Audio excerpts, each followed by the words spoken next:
Hi guys, welcome back to my YouTube channel. ಎಲ್ಲರೂ ಹೇಗಿದ್ದೀರಾ? ಚೆನ್ನಾಗಿದ್ದೀರಾ? ಐ ಹೋಪ್ ಎಲ್ಲರೂ ಚೆನ್ನಾಗಿದ್ದೀರಾ ಅಂದ್ಕೊಳ್ತಾ ಇದ್ದೀನಿ. ನಾನು ಚೆನ್ನಾಗಿದ್ದೀನಿ. ಇವತ್ತು ಬಂದು ಶುಕ್ರವಾರದ ವ್ಲಾಗ್ ಆಗಿರುತ್ತೆ. ನಾನಿವತ್ತು ಏನೇನು ಮಾಡ್ತೀನಿ, ಎಲ್ಲಿ ಹೋಗ್ತೀನಿ ಅಂತೇಳ್ಬಿಟ್ಟು ವಿಡಿಯೋ ಮಾಡ್ತೀನಿ. ಓಕೆ, ಇವತ್ತು ಬೆಳಗ್ಗೆನೇ ಎದ್ದು ಎಲ್ಲ ಕೆಲಸ ಮುಗಿಸಿ ಮಕ್ಕಳನ್ನ ಸ್ಕೂಲಿಗೆ ಬಿಟ್ಟು ಬಂದು ಪೂಜೆನೂ ಮಾಡಿ ಮುಗಿಸಿದ್ದೀನಿ ಗೈಸ್. ಆದರೆ ಅದು ಯಾವುದೂ ವೀಡಿಯೋಸ್ ಮಾಡ್ಕೊಂಡಿಲ್ಲ, ಯಾಕಂದರೆ ಇವಾಗ ಒಂದು ಮೇಕಪ್ ಇದೆ, ಮೇಕಪ್ಗೆ ಹೋಗಬೇಕು.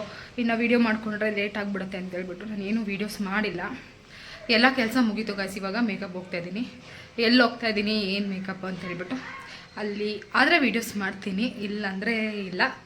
ಓಕೆ ಬನ್ನಿ, ಆದಷ್ಟು ಇವತ್ತು ಏನೇನು ಮಾಡ್ತೀನಿ ಅಂತೇಳ್ಬಿಟ್ಟು ವೀಡಿಯೋ ಮಾಡ್ತಾ ಇರ್ತೀನಿ. ಓಕೆ ನೋಡಿ, ಪೂಜೆ ಎಲ್ಲ ಮುಗ್ದಿದೆ ಆಲ್ಮೋಸ್ಟ್. ನಾನು ರೆಡಿ ಆಗಿದ್ದೀನಿ ಗೈಸ್. ಆದರೆ ಈ ವೆದರು ತುಂಬ ಕೂಲ್ ಇದೆ, ಕೂದಲು ಇನ್ನೂ ಆರಿಲ್ಲ. ಏನು ಮಾಡೋಕ್ಕಾಗಲ್ಲ, ಇವಾಗ ಹೋಗಲೇಬೇಕು. ಟೈಮ್ ಬೇರೆ ಆಗೋಗಿದೆ. 10:30ಗೆ ಹೇಳಿದ್ರು, 10:30 ಆಗೋಯ್ತು ಇಲ್ಲೇ. ಇನ್ನು ಅಲ್ಲಿಗೆ ಹೋಗೋಕ್ಕೆ ಏನಿಲ್ಲ, ಮಿನಿಮಮ್ 20 ಮಿನಿಟ್ಸ್ ಆಗುತ್ತೆ. ಲೇಟ್ ಆಗಿಬಿಡುತ್ತೆ. ಮತ್ತೆ ಹೋಗಿ ಬೇಗ ಬೇಗ ಮೇಕಪ್ ಮಾಡಬೇಕು. ಫಂಕ್ಷನ್ ಇರೋದು 12 ಗಂಟೆಗಂತೆ. ನಾನು 1 ಅವರ್ಗೆ ಮೇಕಪ್ ಮಾಡ್ತೀನಿ ಅನ್ನೋ ಕಾನ್ಫಿಡೆನ್ಸ್ ಇದೆ. ಅದಕ್ಕೇ ಲೇಟ್ ಆಗಿದ್ರು ವೀಡಿಯೋ ಮಾಡ್ತಾಯಿದ್ದೀನಿ. ಸರಿ ಗೈಸ್, ಅಲ್ಲಿ ಹೋಗ್ಬಿಟ್ಟು ವೀಡಿಯೋ ಸ್ಟಾರ್ಟ್ ಮಾಡ್ತೀನಿ. ಇಲ್ಲ ಅಂದರೆ ಅಲ್ಲಿ ಮುಗಿಸಿ ಬಂದು ವೀಡಿಯೋ ಮಾಡ್ತೀನಿ. Okay bye guys. ಅಲ್ಲಿಗೆ ಹೋಗೋಷ್ಟರಲ್ಲಿ ಹುಡುಗಿನೇ ಬಂದಿರಲಿಲ್ಲ. ನಾವು ಅಲ್ಲಿಗೆ ಹೋಗಿದ ತಕ್ಷಣ ನನಗೆ ಜ್ಯೂಸ್ ಕೊಟ್ಟರು. ಕುಡ್ಕೊಂಡು ಸ್ವಲ್ಪ ಹೊತ್ತು ಕುತ್ಕೊಂಡಿದ್ದೆ. ಹುಡುಗಿ ಬರೋವರೆಗೂ ಪಾಪು ಒಂದಿತ್ತು, ಅಲ್ಲಿ ಪಾಪು ಜೊತೆ ಆಟಾಡ್ಕೊಂಡಿದ್ದೆ. ಹುಡುಗಿ ಬಂದಿದ್ದು ಸ್ವಲ್ಪ ಲೇಟ್ ಆಯಿತು. ಆಮೇಲೆ ಬೇಗ ಬೇಗ ಮಾಡಿಬಿಟ್ಟೆ ಮೇಕಪ್ಪು. ನನಗೆ ಗೊತ್ತಿತ್ತು ಅದು ಲಾಸ್ಟಲ್ಲಿ ಫೋಟೋಸ್ ಇಟ್ಕೊಳಕ್ಕಾಗಲ್ಲ ಅಂತ. ಅದಕ್ಕೆ ನಿಮ್ಮ ಮೇಕಪ್ ಫಿನಿಶ್ ಆಗಿದ ತಕ್ಷಣ ಒಂದು ಸ್ವಲ್ಪ ವೀಡಿಯೋ ಮಾಡ್ಕೊಂಡೆ ಅಷ್ಟೇ. ನೋಡಿ, ಬೇಗ ಬೇಗ ಹೋಗ್ತಾ ಇದ್ದಾರೆ.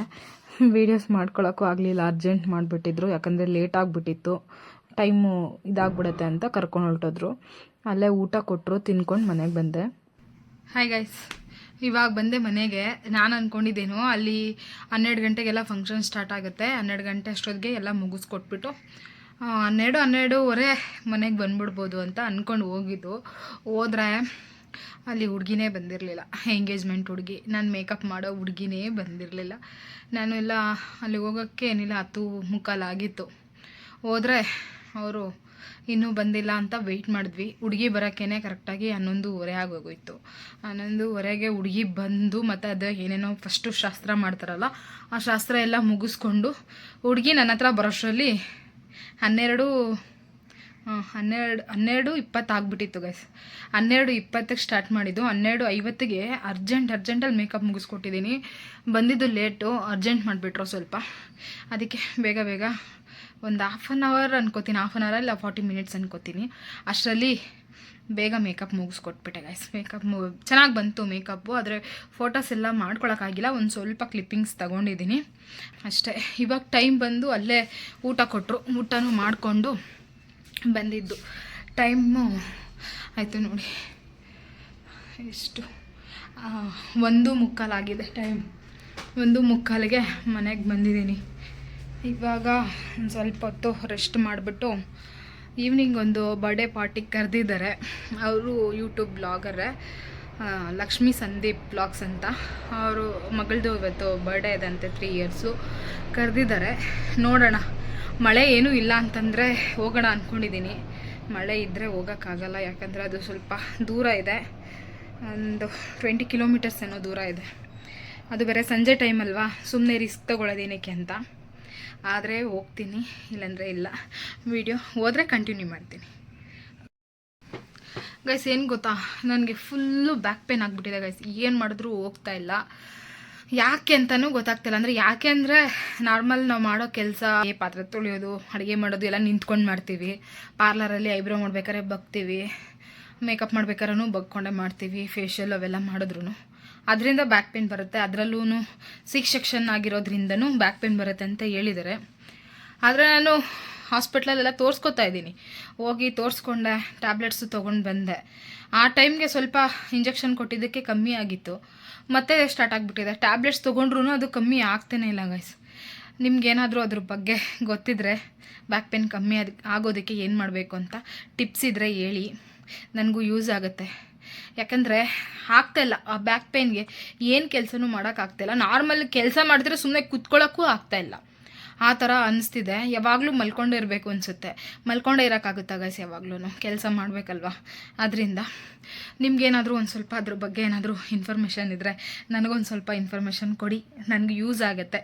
ನಿಮ್ಮ ಹತ್ರ ಕೇಳ್ಕೊಳ್ತಾ ಇದ್ದೀನಿ. ಬ್ಯಾಕ್ ಪೇನ್ಗೆ ಸೊಲ್ಯೂಷನ್ ಇದ್ದರೆ ಹೇಳಿ.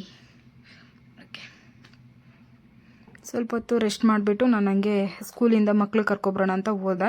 ಹಂಗೆ ಬರ್ತಡೇಗೆ ಹೋಗ್ಬೇಕಿತ್ತಲ್ವ, ಏನಾದರೂ ಗಿಫ್ಟ್ ತೊಗೊಳ್ಳೋಣ ಅಂತ ಬಿಗ್ ಮಾರ್ಕೆಟ್ಗೆ ಹೋದ್ವಿ, ನಾನು ಮಕ್ಕಳು ಎಲ್ಲರೂ.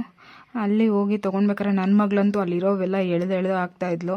ಅವಳಿಗೆ ಒಂದು ಸ್ವಲ್ಪ ಈ ಬೊಂಬೆ ಅಂದರೆ ತುಂಬ ಇಷ್ಟ. ಅದರಿಂದ ಎಲ್ಲ ಎಳ್ದು ಆಗ್ತಾಯಿದ್ಲು, ಇದು ತೊಗೊಳ್ಳೋಣ ಅದು ತೊಗೊಳ್ಳೋಣ ಅಂತ. ನಾನು ಒಂದು 3-4 ಚೂಸ್ ಮಾಡಿದೆ.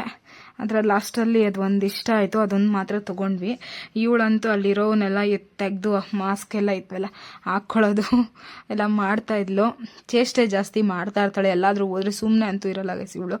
ಅದಕ್ಕೆ ಅದನ್ನು ವಿಡಿಯೋ ಮಾಡ್ಕೊಂಡಿದ್ದೀವಿ. ನಾವಿನ್ನೂ ಸ್ವಲ್ಪ ಹೊತ್ತು ಇನ್ನೂ ಶಾಪಿಂಗ್ ಮಾಡೋಣ ಅಂದ್ಕೊಂಡ್ವಿ. ಅಂದರೆ ಅಲ್ಲಿ ನಮ್ಗೆ ಯಾಕೋ ಇಷ್ಟ ಆಗಿಲ್ಲ. ಅಲ್ಲಿ ನಾವು ಹೋಗಿರೋ ಜಾಗಕ್ಕೆ ಇನ್ಯಾರೋ ಬಂದಿದ್ರು, ಅವ್ರ ಮುಖಗಳು ನೋಡಿಕೊಂಡು ಅಲ್ಲಿ ಶಾಪಿಂಗ್ ಮಾಡಬೇಕಂತಾನೆ ಅನ್ನಿಸ್ತಾ ಇರಲಿಲ್ಲ. ಅದಕ್ಕೇ ನಮಗೇನು ಬೇಕೋ ಅದನ್ನು ಬೇಗ ಬೇಗ ತೊಗೊಂಡು ಬಂದುಬಿಟ್ವಿ ನಾವು. ಬಿಗ್ ಮಾರ್ಕೆಟ್ಗೆ ಹೋಗಿದ್ವಿ. ಅಲ್ಲಿ ಏನೇನು ತೊಗೊಂಡ್ವಿ ಅಂದರೆ, ಇದು ಒಂದು ಗಿಫ್ಟ್ ತೊಗೊಂಡಿದ್ದೀನಿ. ಇವಾಗ ಒಂದು ಬರ್ಡೇಗೆ ಹೋಗ್ತೀವಲ್ವ ಅವರಿಗೆ, ಮತ್ತು ಇದು ನನ್ನ ಮಗಳಿಗೆ ಕ್ಲಿಪ್ಪು ಚೆನ್ನಾಗಿತ್ತು, ಕ್ಯೂಟಾಗಿ, ಅದಕ್ಕೆ ತೊಗೊಂಡೆ. ಮತ್ತು ಒಂದು ಡೈರಿ ಮಿಲ್ಕ್ ತೊಗೊಂಡಿದ್ದೀನಿ ಅವಳು ತಿನ್ನೋಕ್ಕೆ ಅಂತ. ಮತ್ತು ಇದು ಒಂದು ಬೋ ತೊಗೊಂಡಿದ್ದೀನಿ, ಯಾವಾಗಾದರೂ ಡ್ರೆಸ್ಗೆ ಹಾಕ್ಕೊಳ್ಳೋಕೆ ಚೆನ್ನಾಗಿರುತ್ತೆ, ಹೇರ್ ಸ್ಟೈಲ್ ಮಾಡೋಕ್ಕೆ. ಇದು ಬ್ರಾಸ್ಲೆಟ್ ತೊಗೊಂಡೆ, 2 ತೊಗೊಂಡಿದ್ದಾಳೆ. ಇವಳಿಗೊಂದು ಪ್ರಿಯಾಂಕಾಗೊಂದು ಅಂತ. ಅಷ್ಟೇನಾ? ಓಕೆ, ಇಷ್ಟೇ ಗಾಯ್ಸ್. ಮೊನ್ನೆ ಎಲ್ಲ ಶಾಪ್ ಮಾಡ್ಕೊಂಬಂದಿದ್ವಲ್ಲ, ಅದಕ್ಕೇನು ಜಾಸ್ತಿ ತೊಗೊಳಕ್ಕೆ ಹೋಗಲಿಲ್ಲ, ಇಷ್ಟೇ ತೊಗೊಂಡಿದ್ದು. ಇದೊಂದು ಗಿಫ್ಟ್ ತೊಗೊಂಡಿದ್ದೀವಿ ಅಷ್ಟೇ ಇವತ್ತಿನ ಶಾಪಿಂಗ್. ಗೈಸ್, ಬರ್ಡೇಗೆ ರೆಡಿ ಆಗೋದ್ವಿ. ನಾನು ನನ್ನ ಮಗಳಿಬ್ಬರು ಹೋಗ್ತಾಯಿದ್ದೀವಿ. ಯಾರ್ದು ಬರ್ತಡೇ ಅಂದರೆ ದಿಯಾದು. ಯಾರು ಅಂದರೆ ದಿಯಾ ಯಾರು ಅಂದರೆ ನನ್ನ ಫ್ರೆಂಡ್ ಮಗಳು. ನನ್ನ ಫ್ರೆಂಡ್ ಲಕ್ಷ್ಮಿ ಸಂದೀಪ್ ಅಂತ, ಅವರು ವ್ಲಾಗ್ ಮಾಡ್ತಾರೆ. ಅವ್ರ ಮಗಳದ್ದು ಇವತ್ತು 3 ಇಯರ್ಸ್ ಬರ್ಡೇ ಇದೆ. ನಮಗೂ ಇನ್ವೈಟ್ ಮಾಡಿದ್ದಾರೆ, ಅದಕ್ಕೆ ಹೋಗ್ತಾ ಇದ್ದೀನಿ. ಏನಂದರೆ ಅವರು ನನಗೆ ಯೂಟ್ಯೂಬಿಂದನೇ ಪರಿಚಯ ಆಗಿದ್ದು. ಯೂಟ್ಯೂಬಿಂದನೇ ಒಳ್ಳೆ ಆತ್ಮೀಯರು ಅಂತ ಹೇಳ್ಬೋದು. ಯಾಕಂದರೆ ಅವರು ಒಂದೊಂದು ಹೇಳೋ ಮಾತೂ ಅಷ್ಟೇ ನನಗೆ ತುಂಬ ಇಷ್ಟ ಆಗುತ್ತೆ. ತುಂಬ ಹತ್ರದವ್ರ ಥರ ಮಾತಾಡ್ತಾರೆ ಅವರು. ಅದರಿಂದ ನಾನು ಅವರು ಯೂಟ್ಯೂಬ್ನ ಫಾಲೋ ಮಾಡ್ತಾಯಿದ್ದೀನಿ. ಅವರು ನಮಗೇನು ಎಲ್ಲ ಒಳ್ಳೆಯದೇ ಹೇಳ್ತಾರೆ. ಅದರಿಂದ ಓಕೆ, ಬನ್ನಿ ಅಲ್ಲಿ ಹೋಗ್ಬಿಟ್ಟು ಮಾತಾಡೋಣ. ಇಲ್ಲೇ ಮಾತಾಡೋದು ಚೆನ್ನಾಗಿರಲ್ಲ, ಟೈಮ್ ಆಗಿಬಿಟ್ಟಿದೆ. ಕ್ಯಾಬ್ ಬುಕ್ ಮಾಡಿದ್ದೀನಿ, ಕ್ಯಾಬ್ ಅವರು ಆಲ್ರೆಡಿ ಬಂದಲ್ಲಿ ನಿಂತಿದ್ದಾರೆ. ಓಕೆ, ಬಾಯ್, ಬನ್ನಿ. ನಾವು ಆಟೋ ಬುಕ್ ಮಾಡ್ಕೊಂಡಿದ್ವಿ ಗೈಸ್. ಯಾಕಂದರೆ ಕ್ಯಾಬ್ ಅಂದರೆ ನನ್ನ ಮಗಳಿಗೆ ಈ ಕಾರಲ್ಲಿ ಬಸ್ಸಲ್ಲಿ ಎಲ್ಲ ಹೋದರೆ ಆಗಲ್ಲ.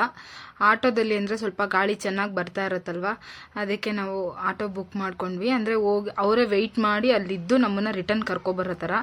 ಯಾಕಂದರೆ ದೂರ ಹೋಗ್ತೀವಿ ಮತ್ತು ನೈಟು ಲೇಟ್ ಆಗುತ್ತೆ, ಸುಮ್ಮನೆ ಯಾಕೆ ರಿಸ್ಕ್ ತಗೊಳ್ಳೋದು ಅಂತ ಇಲ್ಲಿ 6 ಗಂಟೆಗೆ ಬಿಟ್ವಿ. ಅಲ್ಲಿ ಹೋಗೋಷ್ಟರಲ್ಲಿ ಕರೆಕ್ಟಾಗಿ 7:15 ಹತ್ತತ್ರ ಆಗಿತ್ತು ಗೈಸ್. ಅಲ್ಲಿ ತುಂಬ ಒಂದು ಸ್ವಲ್ಪ ಟ್ರಾಫಿಕ್ ಎಲ್ಲ ಜಾಸ್ತಿ ಇತ್ತು, ಸಂಜೆ ಟೈಮ್ ಅಲ್ವಾ. ಅದರಿಂದ ನಾವು ಹೋಗೋಷ್ಟರಲ್ಲಿ ಎಲ್ಲ ರೆಡಿ ಮಾಡಿದ್ರು.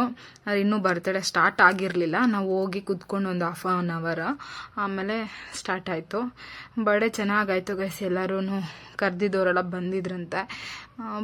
ಅವರು ಅಷ್ಟೇ. ನಾವು ಹೋಗಿದ ತಕ್ಷಣ ನನಗೆ ಫಸ್ಟ್ ಟೈಮು ದಿಯಾ ನನ್ನನ್ನು ನೋಡಿರೋದೇ ಫಸ್ಟ್ ಟೈಮು. ನಾವು ಅವ್ರನ್ನ ಯೂಟ್ಯೂಬ್ ಬ್ಲಾಗ್ಸಲ್ಲೇ ನೋಡಿರೋದಷ್ಟೇ. ಡೈರೆಕ್ಟಾಗಿ ಒಂದಿನೂ ನಾವು ಮೀಟ್ ಆಗಿರಲಿಲ್ಲ. ಫಸ್ಟ್ ಟೈಮು ನಾವು ಮೀಟ್ ಆಗಿರೋದು. ಆದರೆ ಅವರು ನಮಗೆ ಫಸ್ಟ್ ಟೈಮ್ ಮೀಟ್ ಆಗಿದ್ದೀವಿ, ಫಸ್ಟ್ ಟೈಮ್ ಸಿಕ್ಕಿದ್ದೀವಿ ಅನ್ನೋ ಥರನೇ ನೋಡ್ಕೊಂಡಿಲ್ಲ. ಹೋಗಿದ ತಕ್ಷಣ ತುಂಬ ಪರಿಚಯ ಇರೋ ಥರ ಎಷ್ಟು ಚೆನ್ನಾಗಿ ದಿಯಾ ಮಗಳಂತೂ ಬನ್ನಿ ಕೂತ್ಕೊಳ್ಳಿ ಅಂತ ಎಷ್ಟು ಚೆನ್ನಾಗಿ ಕೂರಿಸ್ತಿದ್ಲು. ಬಂದವ್ರಿಗೆಲ್ಲನೂ ಹಂಗೆ ಮಾಡ್ತಿದ್ಲು. ಬಂದಿದ ತಕ್ಷಣ ಮಾತಾಡ್ಸ್ಕೊಂಡು ಚೆನ್ನಾಗಿದ್ದೀರಾ ಅಂತೆಲ್ಲ ಮಾತಾಡ್ತಿದ್ಲು. ನಾವು ಹೋದ್ರೆ ಅಂತೂ ನಮ್ಮ ಜೊತೆನೇ ಕೂತ್ಕೊಬಿಟ್ಟಿದ್ಲು. ನನ್ನ ಮಗಳನ್ನಂತೂ ಎಲ್ಲರಿಗೂ ಪರಿಚಯ ಮಾಡಿಕೊಡ್ತಾ ಇದ್ಲು. ನನ್ನ ಫ್ರೆಂಡ್ ಅಂತ.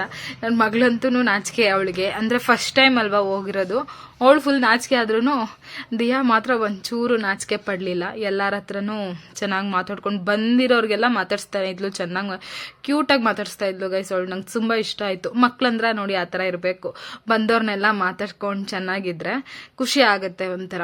ಮತ್ತು ಅವಳು ಲಾಸ್ಟ್ವರೆಗೂ ಅಷ್ಟೇ ನಮ್ಮ ಜೊತೆನೇ ಇದ್ಲು. ನಾವು ಊಟ ಎಲ್ಲ ಮಾಡಬೇಕಾದ್ರೆ ನಾನ್ ವೆಜ್ ಮಾಡಿದ್ರು, ಬಿರಿಯಾನಿ ಕಬಾಬ್ ಎಲ್ಲ ಮಾಡಿದ್ರು. ಅವಳು ನಮ್ಮ ಜೊತೆನೇ ಇದ್ಲು. ಊಟ ಮಾಡೋಕ್ಕೂ ಅಷ್ಟೇ ಬಂದು ನಮ್ಮ ಜೊತೆನೇ ಕುತ್ಕೊಂಡು ಊಟ ಮಾಡಿದ್ಲು. ಅಲ್ಲಿ ಅಷ್ಟು ಜನ ಬಂದಿದ್ರಲ್ವ, ಅಷ್ಟು ಜನದಲ್ಲಿ ಯಾರ ಜೊತೆನೂ ಹೋಗಿಲ್ಲ, ನಮ್ಮ ಜೊತೆನೇ ಇದ್ದಕ್ಕೆ ನಮಗೆ ಫುಲ್ ಖುಷಿ ಆಗೋಯ್ತು. ಅವಳಿಗೆ ತುಂಬ ಇಷ್ಟ ಆದರೆ ಮಾತ್ರ ಆ ಥರ ಬಂದಿರ್ತಾಳಂತೆ. ನಾವು ತುಂಬ ಇಷ್ಟ ಆದ್ವಿ ಅನ್ಸುತ್ತೆ. ನನ್ನ ಜೊತೆ ಮನೆಗೆ ಬರ್ತೀನಿ ಅಂತನೂ ಅಂತ ಇದ್ಲು ಅವಳು.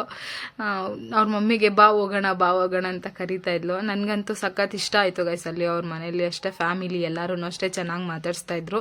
ಮತ್ತು ನಾವು ಲೇಟ್ ಆಗಿಬಿಡುತ್ತೆ ಅಂತ ತುಂಬ ಹೊತ್ತಿರಲಿಲ್ಲ, 1 hour ಇದ್ವಿ ಅಷ್ಟೇ ಅಲ್ಲಿ. ಮತ್ತು ಲೇಟ್ ಆಗಿಬಿಡುತ್ತೆ ಅಂತ ರಿಟರ್ನ್ ಬಂದ್ಬಿಟ್ವಿ. ನಾವು ಆಟೋ ಅವ್ರಿಗೆ ಗೊತ್ತಿರೋರ್ಗೇನೆ ಬುಕ್ ಮಾಡ್ಕೊಂಡು ಹೋಗಿದ್ದು. ಸುಮ್ಮನೆ ಮತ್ತೆ ರಿಟರ್ನ್ ಬರ್ಬೇಕಾದ್ರೆ ಹೊಸೊಬ್ಬರ ಜೊತೆ ಬಂದರೆ ಹೆಂಗೆ ಕಷ್ಟ ಆಗುತ್ತೆ ಅಂತ ಹೇಳ್ಬಿಟ್ಟು ಹಾಗೇನೆ ಬುಕ್ ಮಾಡ್ಕೊಂಡು ಹೇಳಿದ್ವಿ ಫಸ್ಟೇ ಹೇಳ್ಬಿಟ್ಟು ಹೋಗಿದ್ದು. ಓಕೆ ಗೈಸ್, ಇವತ್ತಿನ ವಿಡಿಯೋ ಇಷ್ಟೇ. ನಿಮ್ಗೆಲ್ಲರಿಗೂ ಇಷ್ಟ ಆಗಿದೆ ಅಂದ್ಕೊಳ್ತಾ ಇದ್ದೀನಿ. ಇಷ್ಟ ಆಗಿದ್ರೆ ಎಲ್ಲ ಲೈಕ್ ಶೇರ್ ಕಮೆಂಟ್ ಮಾಡಿ. ಇನ್ನೂ ಯಾರು ನನ್ನ ಚಾನಲ್ ಸಬ್ಸ್ಕ್ರೈಬ್ ಮಾಡದೆ ನೋಡ್ತಾ ಇದ್ದೀರೋ ಅವರೆಲ್ಲ ದಯವಿಟ್ಟು ಸಬ್ಸ್ಕ್ರೈಬ್ ಮಾಡ್ಕೊಳ್ಳಿ. Thank you for watching.